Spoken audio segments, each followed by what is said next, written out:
Hello students and welcome back to the channel once again. In today's video we are going to discuss about 30 plus most important MCQ of your chapter Principles of Inheritance and Variation. Now ये हमारा genetics का first chapter है. इससे पहले मैंने कई chapters कई unit already upload कर दिए हैं जिनके MCQs भी अपलोडेड हैं.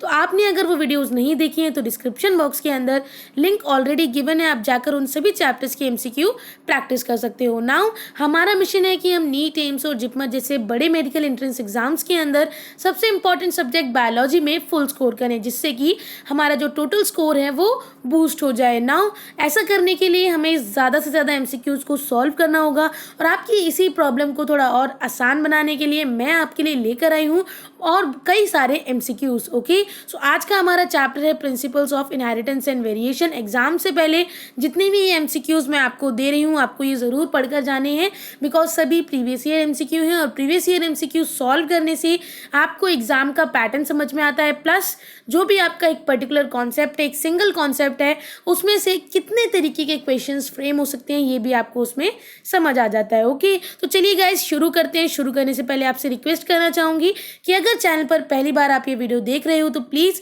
वो जो रेड कलर का बटन है उसे दबाकर सब्सक्राइब हो जाइए और जैसे ही आप उसको दबाएंगे आपको मिलेगा एक न्यू बटन जो कि है बेल आइकन का. आप उसे दबाएंगे तो आपको आगे आने वाली वीडियोस की नोटिफिकेशन सबसे पहले मिलेगी. ओके, तो चलिए शुरू करते हैं. लाइक ज़रूर कर दीजिएगा, लाइक का टारगेट है 250 लाइक्स. सबसे पहला हमारा क्वेश्चन है the genotypes of a husband and wife are IA, IB and IAI. Okay, now among the blood types of their children, how many different genotypes and phenotypes are possible? Okay, now यहाँ पर बोला जा रहा है कि एक husband और wife हैं, उनका ब्लड ग्रुप आपको बता दिया गया है, जीनोटाइप बता दिए गए हैं. नाउ उनके जो चिल्ड्रन होंगे उनके ब्लड टाइप में कितने टाइप ऑफ जीनोटाइप और कितने टाइप ऑफ फिनोटाइप यहाँ पर पॉसिबल हैं. It was a question of 2017. Option A 3 genotypes, 4 phenotypes. Option B 4 genotypes, 3 phenotypes. Option C 4 genotypes, 4 phenotypes. या फिर option number D 3 genotypes, 3 phenotypes. And the correct option here is option number B 4 genotypes and 3 phenotypes. Okay, now ये कैसे आया हम ये भी देख लेते हैं एक बार. Wait a second. Okay, now husband and wife का कैसे बताया हुआ है. आप ऐसे ले सकते हो कि हस्बैंड का जो जीनोटाइप है वो यहाँ पर ऐसे IA और IB कर ले सकते हो और जो वाइफ का जीनोटाइप है वो इस तरीके से आप ले सकते हो. ठीक है, वेट अ सेकेंड. आप इस तरीके से वहाँ पर लिख सकते हो ताकि आप लोग जो उसको डिफ्रेंशिएट कर पाओ. फिर इसके बीच में आप ऐसे लाइंस बना दो ताकि आप लोग यहाँ पर फिनोटाइप आगे लिख सको. अब इसकी क्रॉसिंग ओवर कराओ तो वो कैसी होगी, IA और IA मिलकर क्या हो जाएगा, IA और IA. IB और IA मिलकर क्या हो जाएगा, IA और IB. नाउ IA और I मिलकर क्या हो जाएगा, IA और I.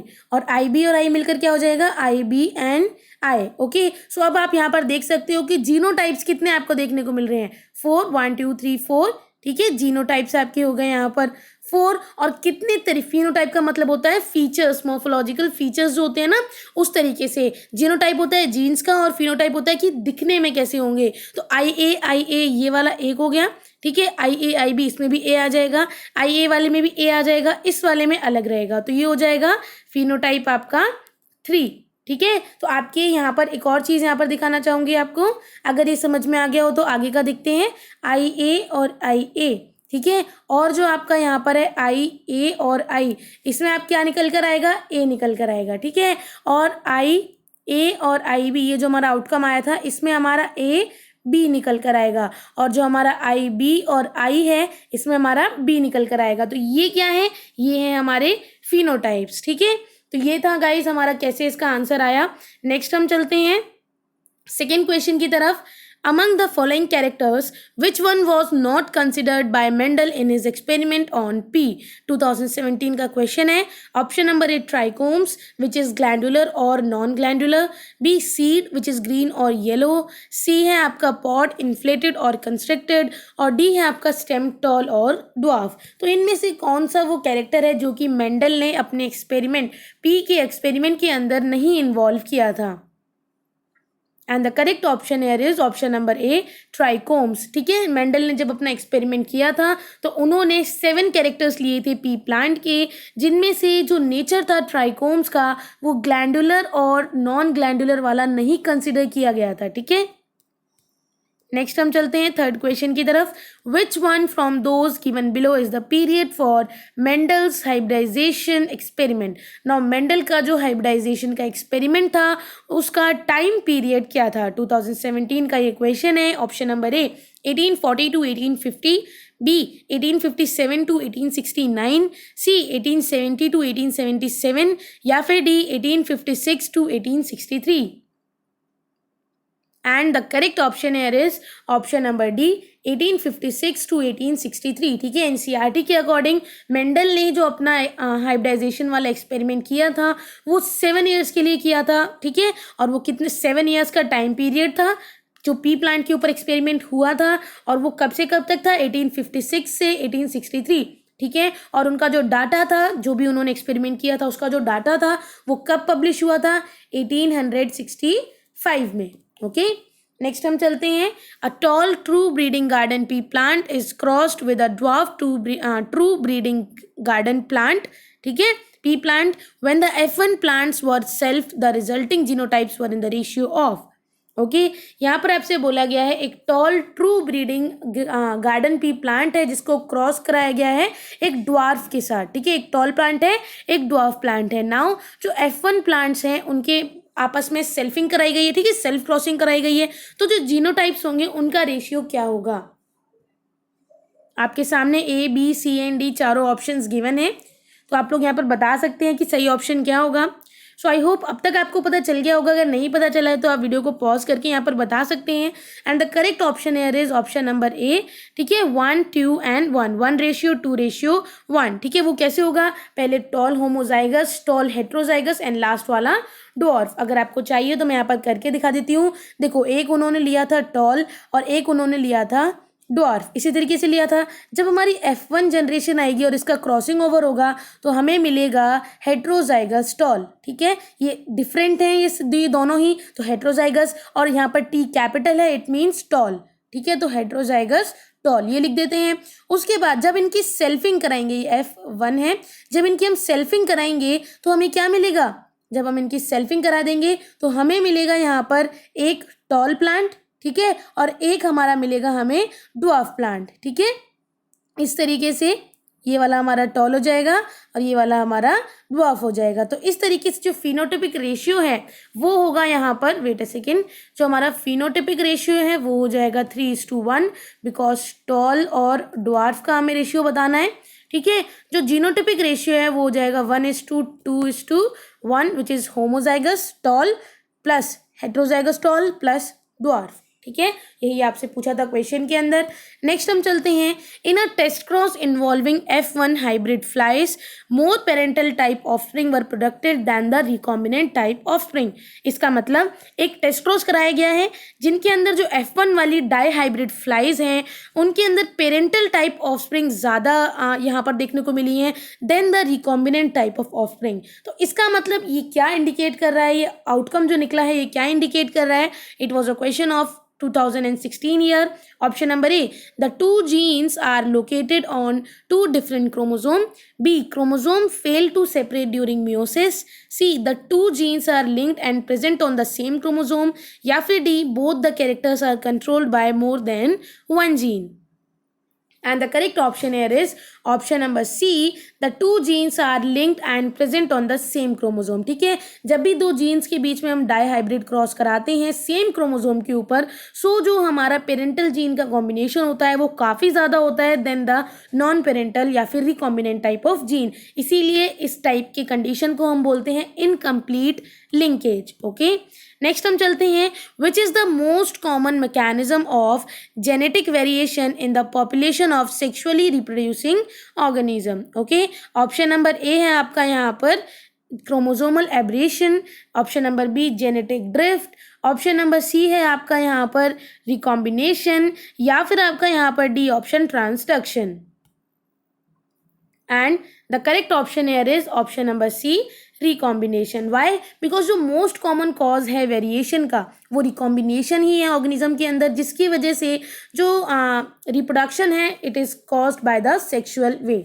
ओके, नेक्स्ट हम चलते हैं. एलील्स कैसी होती हैं? ठीक है, option number A, they are true breeding homozygote. B, different molecular forms of a gene. C, heterozygotes. या फिर डी, डिफरेंट फिनोटाइप.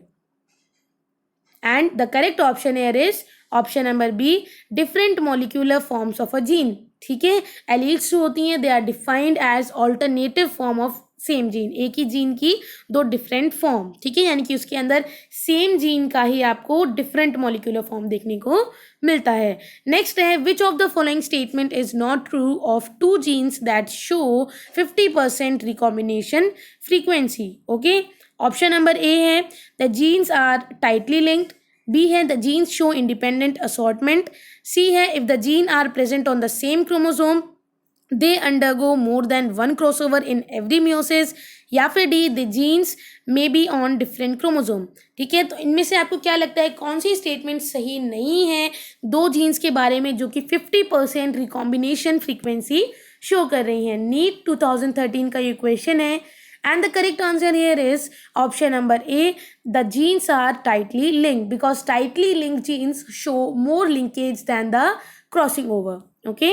Next हम चलते हैं. Genetic variation in a population arises due to option number A, mutation only. B, recombination only. C, mutation as well as recombination. या फिर D, reproductive isolation and selection. So आपका जो genetic variation है किसी भी पॉपुलेशन के अंदर वो किसकी वजह से होता है? So the correct option here is option number C, mutation as well as recombination की वजह से. जब भी हम क्रॉसिंग ओवर कराते हैं तो उसकी वजह से रिकॉम्बिनेशन होता है between the genetic material on the two chromosomes. Okay, now mutation जब होगा it will result in alternation of DNA sequence. ठीक है, जो DNA का सीक्वेंस इस तरह डबल स्ट्रैंडेड DNA होता है, अगर यहाँ A है तो इस अपोजिट होगा यहाँ पर. ठीक है, तो ये हो गया alternation of DNA sequence. And उसी के साथ फिर आपको रिजल्ट दिखने लग जाएंगे जीनोटाइप में, उसके अंदर चेंज आएगा, फिनोटाइप के अंदर चेंज आएगा, और इसी के साथ साथ आपको रिकॉम्बिनेशन, म्यूटेशन एक अनदर फिनोमिना की तरह दिखेंगे जो कि है variation in DNA. Okay, next हम चलते हैं. The genotype of a plant showing the dominant phenotype can be determined by option number A, test cross. B, dihybrid cross. C, pedigree analysis. या फिर D, back cross. Now आपको यहाँ पे पूछा गया है एक जीनोटाइप प्लांट का, मतलब एक प्लांट जो है वो शो कर रहा है डोमिनेंट फिनोटाइप. ठीक है, तो आप कैसे डिटरमाइन करोगे उसको? And the correct option here is option number A, test cross के थ्रू. ओके, सो टेस्ट क्रॉस के थ्रू कैसे करोगे? जनरली क्या होता है कि टेस्ट क्रॉस एक क्रॉस होता है जिसके अंदर हम एक पर्टिकुलर इंडिविजुअल को दूसरे पर्टिकुलर इंडिविजुअल के साथ जिसके पास रिसेसिव फिनोटाइप होता है उसके साथ टेस्ट क्रॉस यानी कि क्रॉसिंग ओवर कराते हैं. नाउ ऐसा क्यों करते हैं? ताकि हम जो जीनोटाइप है प्लांट का उसको पता लगा सकें. क्या दिखाकर? जो डोमिनेंट फिनोटाइप है वो शो कर कर. ओके, इसका मतलब ताकि अगर हमें डिटरमाइन करना है किसी भी इंडिविजुअल के डोमिनेटिंग कैरेक्टर को तो वो हम पता लगा सकते हैं कि वो होमोजाइगस होगा या फिर हेट्रोजाइगस होगा. ठीक है, तो वो हम टेस्ट क्रॉस के थ्रू यहाँ पर कर सकते हैं. नेक्स्ट है, select the correct statement from the ones given below with respect to dihybrid cross. Now dihybrid cross के रिस्पेक्टिव में यहाँ पर जो भी लिखा हुआ है उसमें से आपको बताना है कि जो सही स्टेटमेंट है वो कौन सी है. Option number A, tightly linked genes on the same chromosome show higher recombination. B, genes far apart on the same chromosome show very few recombination. C, genes loosely linked on the same chromosome show similar recombination as the tightly linked ones. या फिर D, tightly linked genes on the same chromosome show very few recombination. And the correct option here is option number D, tightly linked genes on the same chromosome show very few recombination. ठीक है, so generally यहाँ पर क्या होता है कि जब हम लिंकेज कराते हैं किसी भी दो जीन्स के बीच में जो कि इन्वर्सली प्रोपोर्शनल एक दूसरे के डिस्टेंस में, तो क्या मिलता है हमें? दो लिंक्ड जीन्स मिलती हैं जो कि ज़्यादा अच्छी, ज़्यादा हायर फ्रीक्वेंसी दिखाती हैं रिकॉम्बिनेशन की. अगर उनका जो डिस्टेंस है, ठीक है, वो ज़्यादा हो और उनकी फ्रीक्वेंसी जो हो वो लो हो अगर डिस्टेंस कम होगा. ठीक है, नेक्स्ट है a common test to find the genotype of a hybrid is. Option अगर हमें कॉमनली कौन सा टेस्ट करेंगे अगर हमें किसी भी पर्टिकुलर जीनोटाइप का हाइब्रिड पता करना है, ठीक है, सॉरी किसी भी हाइब्रिड का जीनोटाइप पता करना है। Option number A crossing of 1F2 progeny with female parent, B studying the sexual behaviour of F1 progenies, C है हमारा crossing of 1F1 progeny with male parent, या फिर हमारा डी है crossing of 1F2 progeny with male parent. And the correct option here is option number C crossing of 1F1 progeny with male parent. ठीक है, अगर हमें किसी भी पर्टिकुलर हाइब्रिड का जीनोटाइप पता करना है तो हमें कॉमनली क्या टेस्ट करना होगा, F1 जो प्रोजेनी निकल कर आएगी उसको मेल पेरेंट के साथ क्रॉसिंग ओवर करा देना है। कैसे, देखिए अगर समझ लीजिए एक है आर यानी कि रेड कलर का फ्लावर और एक है आर यानी कि ग्रीन कलर का फ्लावर, तो जब हम इनका क्रॉसिंग ओवर कराएंगे तो हमें क्या मिलेगा, एक तो आर मिलेगा जो कि रेड होगा क्योंकि आर कैपिटल यहाँ पर है तो डोमिनेंट हो जाएगा वो। उसके बाद सेकेंड वाला भी आर मिलेगा, थर्ड वाला भी आर मिलेगा और फोर्थ वाला भी आर मिलेगा। ये हो गई आपकी F1 जनरेशन। ठीक है, तो F1 क्या निकल के आई, आर ये निकल कर आई। इसको आप, ये आपका एक F1 जनरेशन निकल कर आ गई। इसको अब आप क्रॉसिंग ओवर कराओगे मेल पेरेंट के साथ। ठीक है, मेल पेरेंट इस तरीके से आप शो कर सकते हो। जब आपने इन दोनों को क्रॉसिंग ओवर कराओगे तो क्या आएगा आपके सामने, जब आप इन दोनों का क्रॉसिंग ओवर करा दोगे तो आपके सामने जो अगली जनरेशन आएगी वो कुछ इस तरीके से दिखाई देगी आपको। ठीक है, तो क्या हो जाएगा, यहाँ पर आपका रेड निकल कर आएगा, प्योर रेड निकल कर आएगा। ठीक है, यहाँ पर जो रेड निकल कर आएगा वो डोमिनेंट वाला निकल कर आएगा, यहाँ पर जो रेड निकल कर आएगा वो डोमिनेंट निकल कर आएगा, यहाँ पर जो रेड निकल के आएगा वो प्योर रेड निकल कर आएगा। ठीक है, तो यहाँ पर आपको पता चल गया कि अगर हमें किसी भी जीनोटाइप को पता करना है किसी भी हाइब्रिड के, तो हमें टेस्ट क्रॉस करना पड़ेगा। ठीक है, किसके बीच में, F1 प्रोजेनी का विद मेल पेरेंट। ठीक है, पता चल गया। नेक्स्ट चलते हैं, इन अ पी प्लांट, एक पी प्लांट के अंदर जनरली येलो सीड्स जो हैं वो डोमिनेंट हैं टू ग्रीन। अगर हम हेट्रोजाइगस येलो सीड प्लांट को क्रॉस कराते हैं ग्रीन सीड प्लांट के साथ तो क्या रेशियो होगा येलो और ग्रीन सीड प्लांट का जो हमें F1 जनरेशन के अंदर देखने को मिलेगा। Option number A 9:1, option number B 1:3, option number C 3:1 या फिर option number D 50:50। And the correct option here is option number D 50:50। Now ये कैसे आया, जनरली देखो आपने क्या करना था, आपको सबसे पहले होमोजाइगस येलो सीड प्लांट, यानी कि होमोजाइगस मतलब सेम होंगे।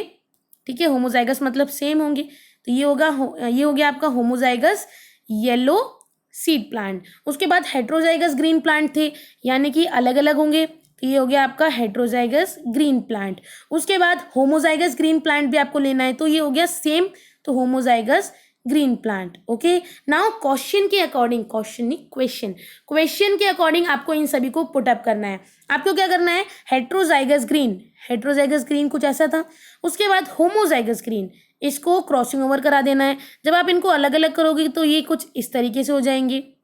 ठीक है, कुछ इस तरीके से हो जाएंगे। अब ये 4 हो गए, अब इनको आप क्रॉसिंग ओवर करा दो इसको इसके साथ, तो ये हो जाएगा आपका G और G, इसी को इसी के साथ ये भी G और G हो जाएगा, इसको इसके साथ ये हो जाएगा आपका G और G, और इसी को इसी के साथ G और G। तो देखो 50% ये वाली कंडीशन आ गई आपकी हेट्रोजाइगस ग्रीन की और 50% कंडीशन आ गई आपकी होमोजाइगस ग्रीन की। तो इससे आपको क्या पता चलता है, अगर देखो इसके अंदर G एक कैपिटल है, इट मीन्स येलो हो जाएगा, इसमें एक G कैपिटल है, इट मीन्स येलो हो जाएगा। ठीक है, 2 हो गए येलो और इसमें चारों G स्मॉल हैं, तो ये हो जाएंगे ग्रीन। समझ में आ रहा है क्या बोल रही हूँ। ठीक है, तो येलो ग्रीन 50-50% हो गया, तो इसलिए ये आंसर सही हुआ। उसके बाद इनहेरिटेंस ऑफ स्किन कलर, ठीक है, in human is an example of, option number A point mutation, B polygenic inheritance, C codominance and D chromosomal aberration. जो इनहेरिटेंस होता है स्किन कलर का ह्यूमन के अंदर वो किसका एग्जाम्पल है, and the correct option here is option number B polygenic, wait a second colour नहीं दिख रहा होगा, polygenic inheritance. Okay, so inheritance जो होता है ना स्किन कलर का ह्यूमन के अंदर वो 3 जीन्स की वजह से कंट्रोल होता है, एक ए जीन्स, एक बी जीन्स और एक सी जीन। ठीक है, जो किस तरीके की इनहेरिटेंस शो करते हैं, polygenic inheritance.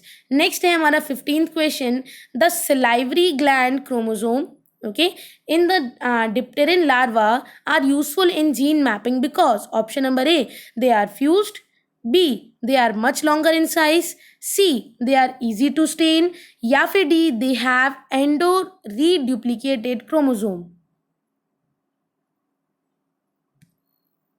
And the correct option here is option number D, they have endo reduplicated chromosome. ठीक है, नेक्स्ट हम चलते हैं। ये आपको अगर समझ में नहीं आया होगा तो मैं बता दूं कि आपने देखा होगा सलाइवरी ग्लैंड के अंदर जो इंसेक्ट्स के सलाइवरी ग्लैंड होते हैं वो काफ़ी उनके अंदर क्वाइट कॉमन होते हैं। ठीक है, नाउ पॉलिटीन क्रोमोसोम जो होता है it also occur in the other organs of insect. ठीक है, नाउ जो एंडोस्पर्म सेल होते हैं और जो सस्पेंसर सेल होते हैं एम्ब्रियो के, वो कहाँ पर प्रेजेंट होंगे? आपके पॉलिटीन क्रोमोसोम के पास। नाउ जो क्रोमोसोम होंगे उनकी लेंथ वगैरह आप छोड़ो, लेकिन आपको ये देखना होगा जो जाइंट क्रोमोसोम होगा वो फॉर्म होगा by somatic pairing between homologous chromosome and repeated replication of their chromatid. Okay, next चलते हैं। Genes for cytoplasmic male sterility in plants are generally located in option number A cytosol, B chloroplast genome, C mitochondrial genome and D nuclear genome. वो genes जो कि cytoplasmic male sterility के लिए responsible होती हैं plants के अंदर, वो कहाँ पर लोकेट, उनकी लोकेशन क्या है? And the correct option here is option number A cytosol. ठीक है, मेल स्टेरिलिटी जो होती है प्लांट्स के अंदर वो हम कंट्रोल कर सकते हैं न्यूक्लियर जीन्स या फिर साइटोप्लाज्म या फिर दोनों के थ्रू। ठीक है, नाउ यहाँ पर तीन डिफरेंट मैकेनिज्म होते हैं मेल स्टेरिलिटी को जिससे कंट्रोल कर सकते हैं। पहला होता है जेनेटिक मेल स्टेरिलिटी, दूसरा साइटोप्लाज्मिक मेल स्टेरिलिटी और तीसरा साइटोप्लाज्मिक जेनेटिक मेल स्टेरिलिटी। ठीक है, मेज के अंदर जो जो जीन्स होते हैं for cytoplasmic control of male sterility वो कहाँ होते हैं? साइटोप्लाज्म के अंदर। ठीक है, नेक्स्ट चलते हैं। Lack of independent assortment of two genes A and B in fruit fly Drosophila is due to.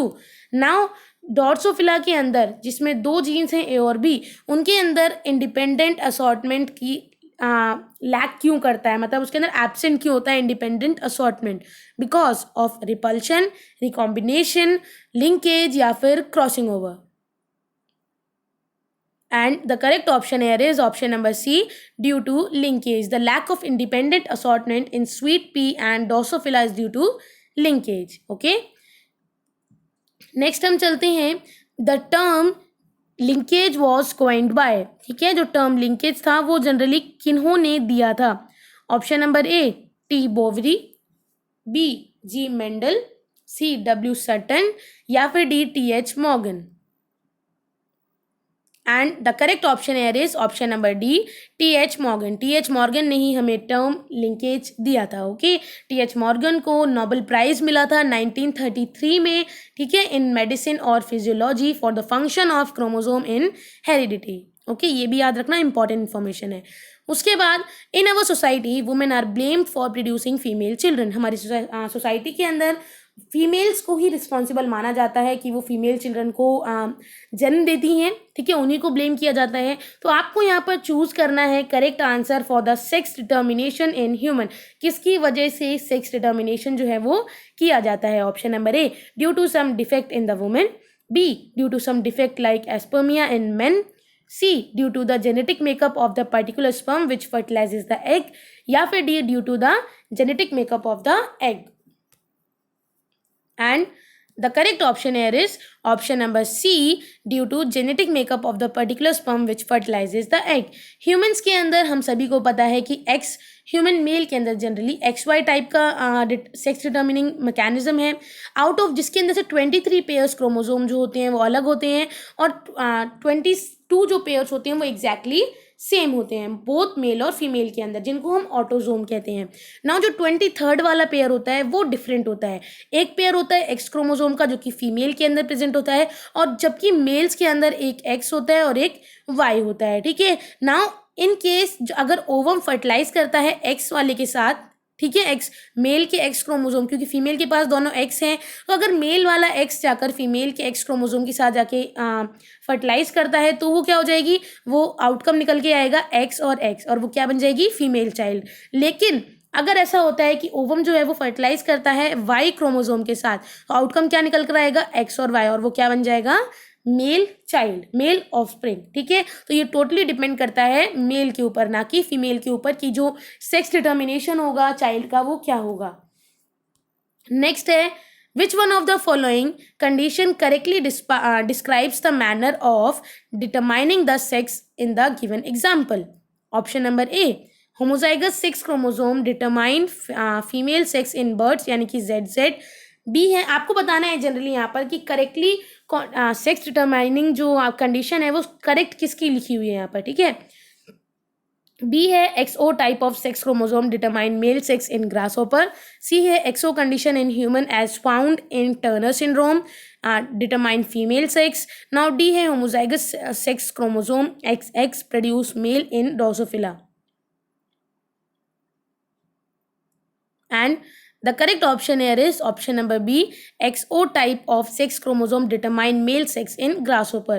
ठीक है, ये बिल्कुल सही है, बिकॉज ग्रासहोपर के अंदर जो मेल ग्रासहोपर होता है उनके पास वाई सेक्स क्रोमोसोम नहीं होता है, उनके पास सिर्फ और सिर्फ एक्स क्रोमोसोम होता है। ठीक है, और वो भी एक एक्स क्रोमोसोम होता है, इसलिए दूसरे वाला यहाँ पर ओ लिखा हुआ है। ठीक है, now they produce sperm cell जिनके पास एक्स क्रोमोसोम होता है और कोई भी सेक्स क्रोमोसोम नहीं होता, जिसकी वजह से हम एक्स के साथ क्या लिख देते हैं, ओ। ओके, नेक्स्ट है, in Drosophila the sex is determined by option number A, whether the egg is fertilized or developed parthenogenetically, B, the ratio of number of X chromosome on the set of autosome, C है X and Y chromosome, and D, the ratio of pairs of X chromosome to the pairs of autosome। Now drosophila के अंदर हम sex कैसे determine करते हैं कि वो mail drosophila है या फीमेल डोसोफिला है। It was a question of year 2003 and the correct option here is option number B, the ratio of number of X chromosome to the set of autosome। ठीक है, now drosophila के अंदर अगर हमें sex को determine करना है कि वो मेल डोसोफिला है या फीमेल डोसोफिला है, तो हमें रेशियो देखना होगा एक्स क्रोमोसोम का to the set of autosomes. ठीक है, नेक्स्ट है, Barr body in mammals represent, जो बार बॉडी होती है मैमल के अंदर वो क्या रिप्रेजेंट करती है। Option number A, all the heterochromatin in female cell, B, Y chromosomes in somatic cell of female, sorry somatic cell of male, C है all heterochromatin in male and female cell, या फिर D, one of the 2 X chromosome in somatic cells of female. And the correct option here is option number D, one of the 2 X chromosome in somatic cells of female। ठीक है, जो Barr body होती है उसके पास एक तो x chromosome होता है सोमैटिक सेल ऑफ फीमेल के अंदर, अगर यहाँ पर ज़्यादा एक्स क्रोमोसोम होंगे तो यहाँ पर ज़्यादा बार बॉडीज भी देखने को मिलेंगी। ओके, नेक्स्ट हम चलते हैं हमारे 23rd क्वेश्चन की तरफ। The polytene chromosome were discovered for the first time in. Now जिस पॉलिटीन क्रोमोसोम की हमने पीछे बात की थी वो सबसे पहले किसके अंदर देखा गया था। Option number A, Drosophila, B, Chironomus, C, Musca nebulo, या फिर D, Musca domestica. And the correct option here is option number B, Chironomus. ठीक है, जो पॉलिटीन क्रोमोसोम्स हैं उनको हम जाइंट क्रोमोसोम भी कहते हैं। इनके पास ज़्यादा अमाउंट में पैरेलल आइडेंटिकल क्रोमेटिड्स होते हैं, क्योंकि इनके अंदर डुप्लीकेशन होती रहती है, बार बार रिपीटेड डुप्लीकेशन होती रहती है विदाउट डिवीजन, डिवाइड करे बिना, इसलिए इसको जाइंट क्रोमोसोम भी कहा जाता है। ठीक है, तो ये फर्स्ट टाइम ऑब्जर्व किए गए थे in Balbiani in the salivary glands of Chironomus. ठीक है, अगर आपसे पूछा जाए कि जो पॉलिटीन क्रोमोसोम है वो काइरोनोमस के किस पार्ट के अंदर देखे गए थे तो आप बताओगे सलाइवरी ग्लैंड। ओके, नेक्स्ट हम चलते हैं thalassaemia and sickle cell anaemia. ठीक है, thalassaemia and sickle cell anaemia are caused due to a problem in globin molecule synthesize. आपको इनके रिलेटेड करेक्ट स्टेटमेंट यहाँ पर बतानी है। Option number A, both are due to quantitative defect in globin chain synthesis, B, thalassemia is due to less synthesis of globin molecules, C है sickle cell anemia is due to a quantitative problem of globulin molecules, या फिर D, both are due to qualitative defect in globin chain synthesis। and the correct option here is option number B, एक second, option number B thalassaemia is due to less synthesis of globin molecules. ठीक है, thalassaemia is a quantitative problem. हम सभी को पता है thalassaemia एक quantitative problem है, ठीक है, जिसके अंदर काफ़ी कम ग्लोबिन मॉलिक्यूल्स जो हैं वो सिंथेसाइज होते हैं, जबकि सिकल सेल एनीमिया एक क्वालिटेटिव प्रॉब्लम है, ठीक है, जिसके अंदर जो फंक्शन करने वाले ग्लोबुलिन है वो इनकरेक्टली फंक्शन करते हैं। ओके, ये आपका कंफ्यूजन आई गेस क्लियर हो गया होगा। नेक्स्ट है a disease caused by the autosomal primary non disjunction is option number A Klinefelter syndrome, B Turner syndrome, C sickle cell anaemia या फिर डी डाउन सिंड्रोम। ठीक है, वो डिजीज जो कि ऑटोसोमल प्राइमरी नॉन डिसजंक्शन है यहाँ पर, वो कौन सी डिजीज है? 2017 का ये क्वेश्चन है and the correct option air is option number D downs syndrome. ठीक है, नेक्स्ट है जनरली क्या होता है डाउन सिंड्रोम जो है वो it is caused bye non disjunction of 21st chromosome. ठीक है, जब नॉन डिसजंक्शन होगा 21st क्रोमोसोम का तो ट्राइसोमी आपको देखने को मिलेगी। ये भी एक बार क्लियर हो गया आपका। नेक्स्ट चलते हैं 26th question, which of the following most appropriately describes haemophilia, यानी कि हेमोफीलिया को यहाँ पर कौन सा स्टेटमेंट बिल्कुल सही तरीके से डिस्क्राइब कर रहा है? Option number A recessive gene disorder, B X linked recessive gene disorder, C chromosomal disorder या फिर D dominant gene disorder. And the correct option here is option number B, X-linked recessive gene disorder, because haemophilia A and haemophilia B दोनों ही एक इन X-linked recessive pattern का रूप होती हैं। Now जो jeans यहाँ पर एसोसिएट करेंगी इन कंडीशंस के अंदर which is located on the x chromosome, जिसके अंदर आपको 2 सेक्स क्रोमोजोम देखने को मिलेंगे। मेल्स के अंदर जिनके पास सिर्फ एक एक्स क्रोमोजोम है तो उसमें से एक कॉपी ऑफ द जीन जो है हर एक सेल के पास सफिशिएंट रहेगी बिकॉज ऑफ दिस कंडीशन। और फीमेल के अंदर जिनके पास 2 एक्स क्रोमोजोम है तो उनके अंदर म्यूटेशन होगा, ठीक है, that would have to occur in both copies of the gene, ठीक है, ताकि डिसऑर्डर हो सके। तो इसी की वजह से फीमेल्स के अंदर they have 2 altered copies of this gene. It is very rare for females to have hemophilia. ठीक है, ये ज़रूरी है कि दोनों एक्स क्रोमोजोम कॉज हों, दोनों एक्स क्रोमोजोम डिफेक्टिव हों, तभी यहाँ पर आपको हेमोफीलिया होगा। और फीमेल के अंदर दोनों ही एक्स क्रोमोजोम होते हैं। तो एक अगर हम कहें 100 बात की एक बात बोले तो हेमोफीलिया एक्स क्रोमोसोम पर ही होता है, और फीमेल के अंदर एक्स क्रोमोसोम 2 होते हैं तो वहाँ पर होने के चांसेस कम हो जाते हैं। और मेल के अंदर जो एक्स क्रोमोसोम होता है एक ही होता है तो उनको एक ही को डिफेक्ट करना पड़ेगा, तो इसलिए वहाँ पर हेमोफीलिया होने के चांसेस बढ़ जाते हैं। ओके, सो जो हम कह सकते हैं कि it is unlikely that females will have 2 altered copies of this gene. इस जीन की 2 कॉपीज़ होना बहुत अनलाइकली है, बहुत रेयर है, इसलिए जो फीमेल्स होंगी काफ़ी रेयर होंगी जिनको हेमोफीलिया होगा। और आप कह सकते हो characteristics of X link inheritance is that father can not pass X link traits to their son. ठीक है, नेक्स्ट चलते हैं हम यहाँ पर 27th question, an abnormal human baby with XXX 6 chromosome was born due to option number A formation of abnormal ova in the mother, B है यहाँ पर आपका fusion of 2 ova and 1 sperm, and C fusion of 2 sperm and 1 ovum, and D formation of abnormal sperm in the father. So एक abnormal human baby है जिसके पास XXX sex chromosome है, तो वो पैदा हो चुका है, बॉर्न हो गया है। वो किस वजह से ये कंडीशन हुई होगी, XXX की कंडीशन जो है वो किस वजह से क्रिएट हुई होगी? And the correct option here is option number A, formation of abnormal ova in the mother। क्योंकि ह्यूमन बेबी जिसके पास XXX सेक्स क्रोमोसोम है यानी कि एक abnormality है, वो क्यों हुआ है? बिकॉज जो मदर की ओवरी के अंदर है abnormal ova वो इवॉल्व हो गया है। ठीक है, abnormal ova यहाँ पर फॉर्म हुआ है मदर की ओवरी के अंदर। ऐसा क्यों हुआ? Because of non disjunction of x chromosome in the mother. आप कह सकते हो कुछ इस तरीके से कंडीशन हो गई होगी, आप कह सकते हो एक एक्स है और एक एक्स क्रोमोसोम है और स्पर्म के पास से भी आपका एक्स क्रोमोसोम आया। ठीक है, तो यहाँ पर फीमेल का एक्स क्रोमोसोम इन्वॉल्व होना था और मेल का ये वाला एक्स क्रोमोसोम इन्वॉल्व होना था। लेकिन क्या हुआ कि ओवम में से दोनों ही एक्स क्रोमोसोम आ गए और यहाँ से एक्स क्रोमोसोम आ गया, तो कंडीशन हो गई ये वाली नॉन डिसजंक्शन। ठीक है, तो आप कह सकते हो इसकी वजह से because of formation of abnormal ova in the mother ovary it has caused XXX sex chromosome abnormality in the human baby. Okay, next है a normal vision man whose father was color, blind marries a woman whose father was also color blind.